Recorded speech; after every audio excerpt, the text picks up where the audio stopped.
But this is serious. When you're talking about a level 3 likely for Atlanta Metro and portions of Alabama, you don't see that often here.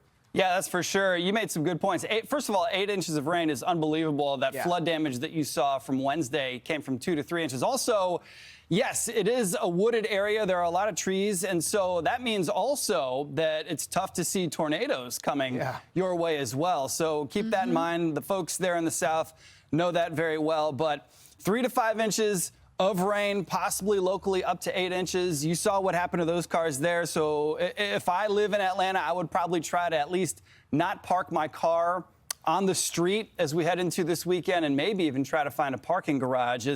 We've got flood alerts showing up, not just for Atlanta, but this is back towards Birmingham and Montgomery, the 2 big cities there in Alabama as well. And so, yeah, this also could be a situation, Jane, where people are a little bit fatigued from the flooding that happened on Wednesday in Atlanta. And here comes this second batch that people maybe haven't prepared for, or at least haven't really thought about quite yet. And look at this, Saturday morning, overnight, things are really rocking and rolling. There is a huge downpour right over the heart of Atlanta.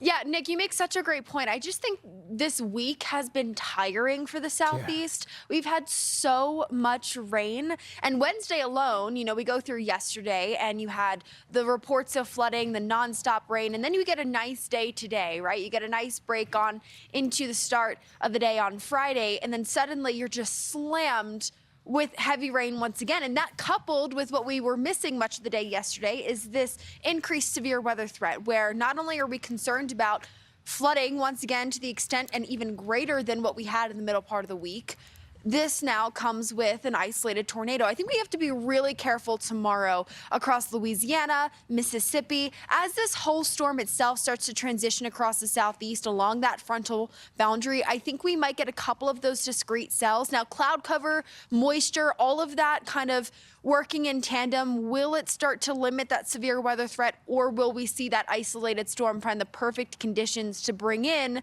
that tornado risk? And so don't let your guard down on that threat. If that warning is sounded, knowing how to get to your safe place as quickly as possible.